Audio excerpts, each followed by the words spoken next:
একবার জোরে বলুন তো সুবহানাল্লাহ।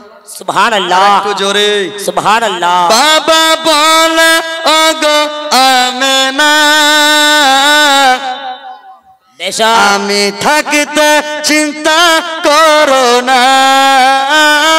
বাবা বলে ওগো আমেনা, আমি থাকতে চিন্তা করো না। যিনি আছেন তোমার পেটেতে, সারা বিশ্বে তুলনা হবে না। নবী ছাড়া জান্নাত পাবে না। প্রিয় নবীকে ভুলে যেও না। ওই দয়ার নবীর মা হযরত আমিনা বলতে লাগলেন, আব্বা গো এই হচ্ছে ঘটনা। আর একদিন হযরত আমিনা দয়ার নবীর মা হঠাৎ করে পানি ভরতে গেছে, বালতি এনে ফেলে দিয়েছে। এই আব্বা, আব্বা গো আর যাব না কুয়াতে পানি আনতে। বলে বেটি আমিনা গো কেন যাবে না রে বেটি? বলে আব্বা গো পানি আনতে যাব না, বড় ভয় ভয় মনে হয়। বলে কেন রে বেটা? বলে আব্বা গো পানি আনতে গেছি কুয়াতে, আমি বালতি নিচে ফেলবো, পানি কি তুলবো, পানি নিজেই উপরে চলে আসতেছে। সুবহানাল্লাহ, সুবহানাল্লাহ। ভয় লাগলো, ভয় লাগলো। ভাবলাম কিছুক্ষণ থাকলে মনে বন্যা হয়ে যেত, আব্বা আর যাব না। হযরত আব্দুল মুতাল্লিব বলে বেটি আমিনা গো না, ভয়ের কারণ নাই, বুঝেছি কারণ আল্লাহ চায় যেন আমার হাবিবের মা পানি আনতে গিয়ে পানি তুলতে তুলতে কষ্ট যেন না পায়, পানি নিজেই উপরে উঠে যায়। সুবহানাল্লাহ। হযরত আব্দুল মুতাল্লিবকে মা আমিনা বলে আব্বা তাই শুধু নয়, আমি পানি আনতে গেলে রাস্তা ধরে যখন যাই, দুই পাশের গাছগুলো আমার দিকে ঝুঁকে যায়, আমাকে ঝুঁকে ঝুঁকে সালাম দেয়। আকাশের পাখিগুলা মাথার উপর দিয়ে যায় না, সাইড ধরে যায়, সাইড দিয়ে গিয়ে আদবের সহিত আমি আমিনাকে সালাম দিয়ে যাই। সুবহানাল্লাহ। দয়ার নবীর মা আমিনার আলোচনা, আমার নবীর আগমনের আলোচনা শুধু আমাদের সুন্নি মুসলমানদের কিতাবে নয়, বেরেলভিদের কিতাবে নয়, সুন্নিদের কিতাবে শুধু নয়, বিখ্যাত হিন্দু ধর্মের পণ্ডিত নাম হচ্ছে তুলসীদাস। কি নাম?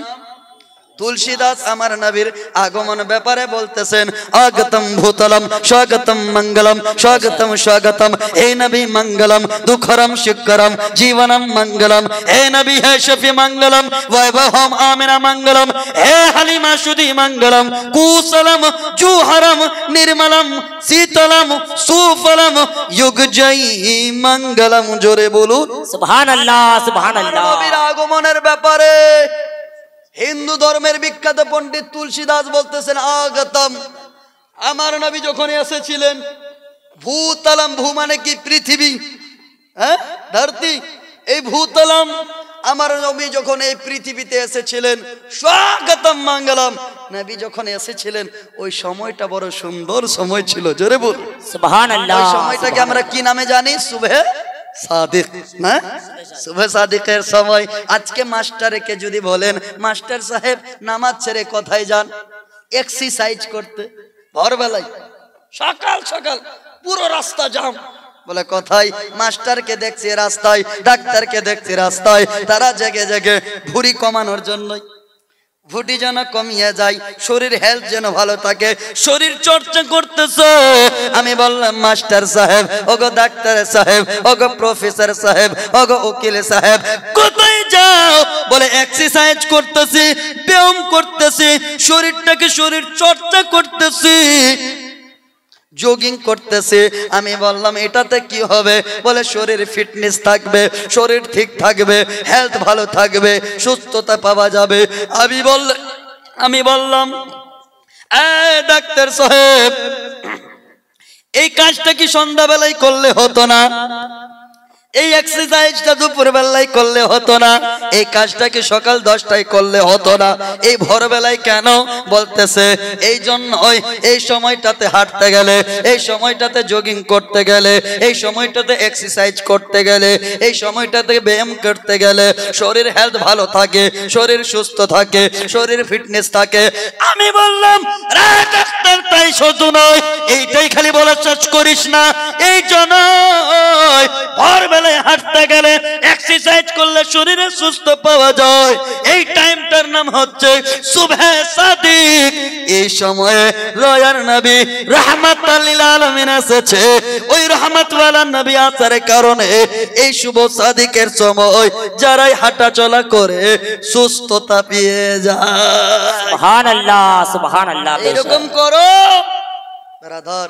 নবী যখন দুনিয়ার বুকে আসবেন ইনার ব্যাপারে পাওয়া যায় বিশ্বজগৎ গুরু হাবিবুল্লাহ দয়ার নবী যিনি আসবেন গীতার মধ্যে পাওয়া যায় বাবার নাম হবে বিশু যশা।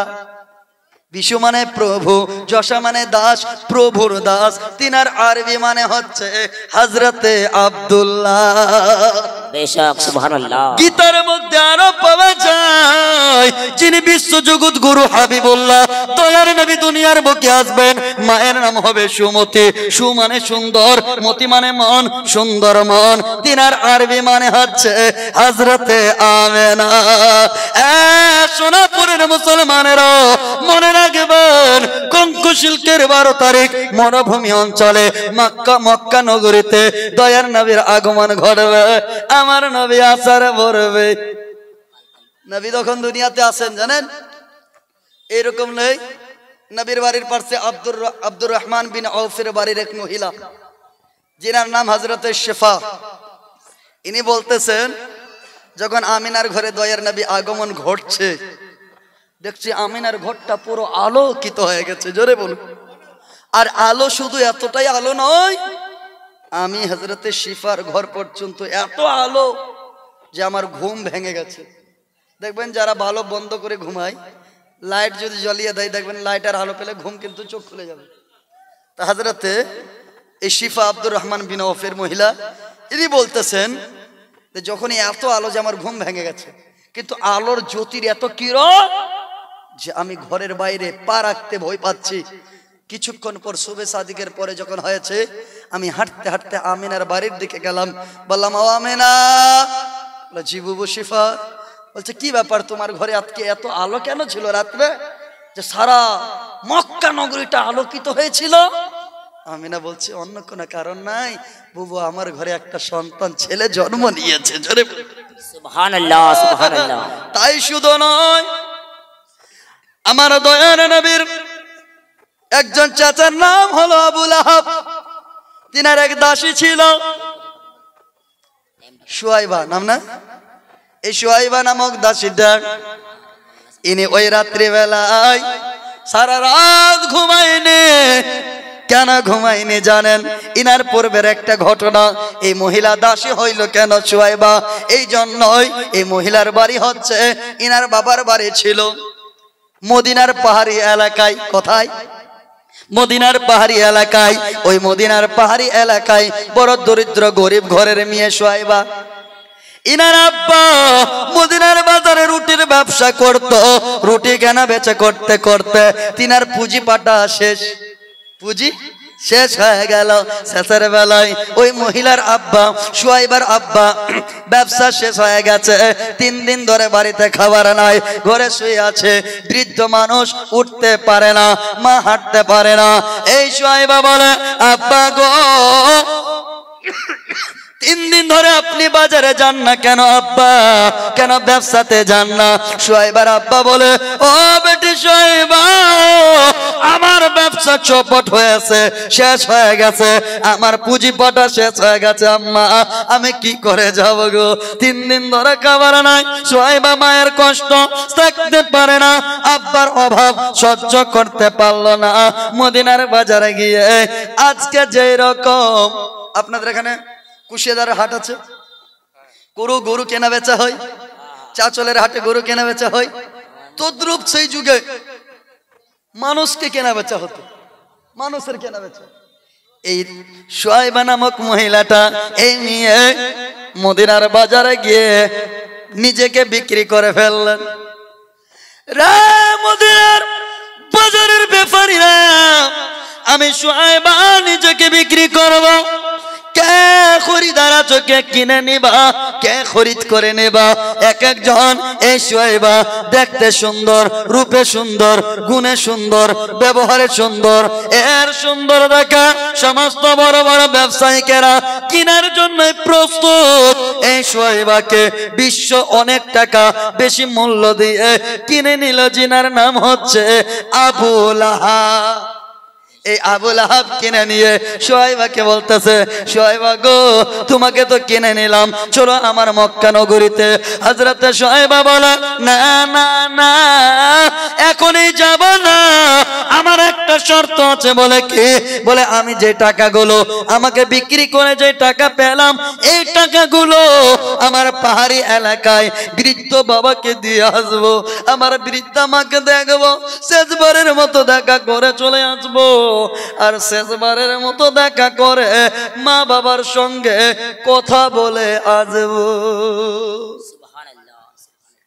এই সুয়াইবা মহিলা টাকা পয়সা নিয়ে আর কিছু খাবার রুটি কিনে নিয়ে বৃদ্ধা মা বাবার কাছে গিয়ে বলে, আম্মা গো, ও মা, আর ঘুমাস না মা, আর শুয়ে থাকিস না, আম্মা উঠো উঠো, 3 দিন ধরে কিচ্ছু খাওনি মা, 3 দিন ধরে পেটের মধ্যে তোমাদের পেটে খাদ্য পড়েনি গো মা, উঠো। আব্বা জেগে যাও। আব্বাকে উঠালো, মাকে উঠালো, রুটি খাওয়াতে লেগেছে। আব্বাকে বলে, আব্বা গো, এই রুটিগুলো খাও, এই আটাগুলো দিলাম আব্বা, এই আটা দিয়ে আগামীকাল থেকে আবার ব্যবসা চালু করে দিও গো আব্বা, আর এই টাকাগুলো আগামী পুঁজি হিসাবে রাখিয়ে নিও। হযরতে সুয়াইবার আম্মা আব্বা খেতে শুরু করেছে। যখন রুটি খাচ্ছে, ওদিক থেকে মা বাবা খিদার ঠেলায় খায়, আর এদিক থেকে সুয়াইবা মা বাবার চেহারা দেখে ঠস ঠস করে কাঁদতে শুরু করেছে। সুবহানাল্লাহ, সুবহানাল্লাহ। সুয়াইবার কান্না দেখা বাবা বলতেছে, বেটি রে, ও সুয়াইবা, কান্নাকাটি করো কেন বেটি? আমরা আর খাবো না বেটি। বল বল, কাঁদছো কেন? এই রুটি আনলে কোথা থেকে গো বেটি? কোথা থেকে আটা নিয়ে আসলে বলো? কোথা থেকে এই টাকা পয়সা নিয়ে আসলে? আর আমরা খাচ্ছি, তুমি কাঁদতেছ। বেটি সুয়াইবা, আর রুটি খাবো না, তোমার টাকা লিব না, আটা লিব না বেটি। বল বল, কোথা থেকে নিয়ে আসলে? এই সুয়াইবা বলে, এই আব্বা,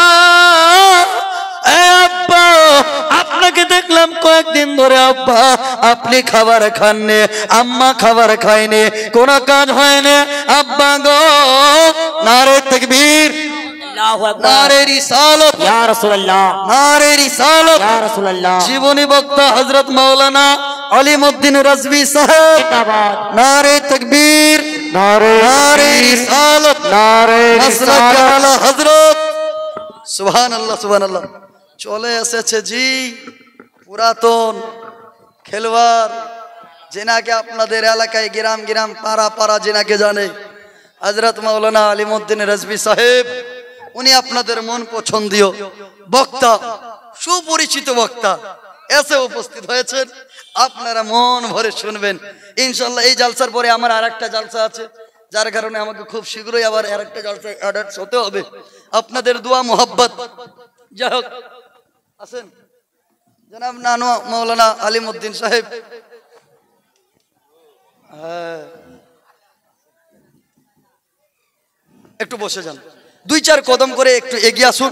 যারা রাস্তায় দাঁড়িয়ে আছেন ভাই, জলসাটাকে নষ্ট না করে একটু ভিতরে বসুন। যারা বাইরে আছেন, আরে ভাই একবার সামনে বসে গেলে আর উঠার ইচ্ছা করবে না ইনশাআল্লাহ। আসল খোরাক আপনাদের চলে এসেছে ইনশাআল্লাহ। চলে আসুন একটু সামনে, 2-4 কদম করে চলে আসুন। শেষ কথা বলি, এই সুয়াইবাকে কিনে নিয়ে গেল শেষবারের মতো দেখা করে। আর ওই জায়গায় আপনারা জানেন তখনকার যুগে দাসীর সঙ্গে মিলামিশা যাই ছিল। বাচ্চা কয়েকটা হলো, সুয়াইবার বাচ্চা হওয়ার পরে মারা যেত। দেখছে আমার নবী যে রাত্রিতে আসবেন, তার পূর্বে একটা বাচ্চা হয়েছিল, মারা গেছে, স্তন দুধ ভরা। এতক্ষণে হাজরাতে ওই সুয়াইবা বলতেছে মালিককে, আবু লাহাবকে, লাহাব, ও আবু লাহাব, আমি যেতে চাইছি আমার বৃদ্ধ মা বাবাকে বহুদিন ছেড়ে এসেছি, জানি না আমার বৃদ্ধা মা বাবা বেঁচে আছে কি নাই। তাদেরকে আমি রেখে এসেছিলাম, তিনাদেরকে কয়েকটা টাকা রুটি আর আটা দিয়ে মা বাবাকে শেষবারের মতো আমাকে একটু ছুটি দাও, কয়েক ঘন্টার জন্যই মদিনার পাহাড়ি এলাকায় যাব, দেখা করে আসবো। দিল না, বলে না যাও ফেরত যাও, তোমাকে কোনো ছুটি নাই। বারবার যাইছে, ছুটি দেয় না। যেদিন আমার নবী 12 রবিউল আউয়ালের রাত্রিতে আসবেন, দেখতেছেন তার দিনের বেলায় খুব মার মারলো এই আবু লাহাব নিজের দাসীকে। এমন মার মেরেছে উনি ভাবছে যা মার মেরেছি রাত্রিবেলায়, কিন্তু সকাল বেলায় সকাল 10টার আগে উঠবে না ঘুম থেকে, এই ভেবে শুয়েছে। দেখতেছে রাত্রিবেলায় দেখতে পাচ্ছে এত আলো আমিনার ঘরে, এনার রাত্রে ঘুম ধরে না। যখন ঘুম ধরছে না, ইনি দেখতে কি ব্যাপার, ভোর হয়েছে, এই সোয়াইবা গেল, আমিনা কি ব্যাপার, বলে আমার ঘরে একটা ছেলে সন্তান নিয়েছে, আকাশে যার নাম আহমদ, জমিনে যার নাম মোহাম্মদ। বলছে আমিনা একটা আমার আবদার আছে। বলে কিসের আবদার? বলে তোমার ছেলেটাকে আমাকে দেখতে দিবা। বলে লাও দেখতে দিল। তার বলছে আমিনা আর একটা আবদার। বলে তোমার ছেলেটাকে আমাকে কোলে দিবা। বলে হ্যাঁ লাও কোলে নাও। বলছে ও আমিনা আর একটা আবদার। বলে কি? আমার বাচ্চা হয়েছিল, ইন্তেকাল করেছে, তুমি জানো, আমার স্তন দুধে ভরা, আমাকে অনুমতি দিলে আমি স্তনের দুধ পান করাতে পারবো? বলে হ্যাঁ হ্যাঁ পান করাও। আমার দয়ার নবী এই সোয়াইবার আবু লাহাবের দাসীর যখন দুধ পান করলেন, দুধ পান করাতে করাতে হঠাৎ করে বলে আমিনা দিয়ে দিল। এই আমিনা বলতেছে, হযরতে আমিনা বলতেছেন নবীর মা, এই কোন মহিলা যে আসলো আস্তে আস্তে, বাচ্চা নিল আস্তে, কোলে নিল আস্তে, দুধ পান করালো আস্তে, দিচ্ছে তাড়াতাড়ি, কোথায় গেল? এই দাসী গিয়ে বলছে ও আবু লাহাব। বলে হ্যাঁ। বলে তোমার ভাই ছিল, একটা সুসংবাদ দিতে এসেছি। আবু লাহাব দেশে ভাবলো হাই রে কপাল, এই মহিলাকে কালকে যা মার মেরেছিলাম, ভেবেছিলাম সকাল 10টার আগে জাগবে না, কিন্তু সকাল সকাল আসতেছে আবার হাসি মুখে, খুশি মুখে। কি ব্যাপার? বলে তোমার ভাই আব্দুল্লাহ ছিল। বলে হ্যাঁ। তার স্ত্রী আমেনা ছিল। বলে হ্যাঁ। বলে ওর গর্ভ থেকে তোমার ভাতিজা মুহাম্মদ হয়েছে। জোরে সুবহানাল্লাহ, সুবহানাল্লাহ। বলে হ্যাঁ। বলে আমার ভাতিজার জন্মের সুসংবাদ দিলে? বলছে হ্যাঁ। বলে যাও, তুমি ছুটি চাইছিলে না? 1 মিনিট, 2 মিনিট, 1 ঘন্টা, 2 ঘন্টা, 1 দিন, 2 দিন, 1 সপ্তাহ, 2 সপ্তাহ, যা, আমি তোমাকে সারা জীবনের মতো আজাদ করে দিলাম। জোরে বলুন সুবহানাল্লাহ। এই নবী মুহাম্মদ সাল্লাল্লাহু আলাইহি সাল্লাম, ওই মহিলা যখন আমার নবীকে দুধ খাওয়াচ্ছিলেন, মনে মনে ভাবছিলেন হে আল্লাহ, এই বাচ্চাটা কোনো সাধারণ বাচ্চা নাই, এই বাচ্চা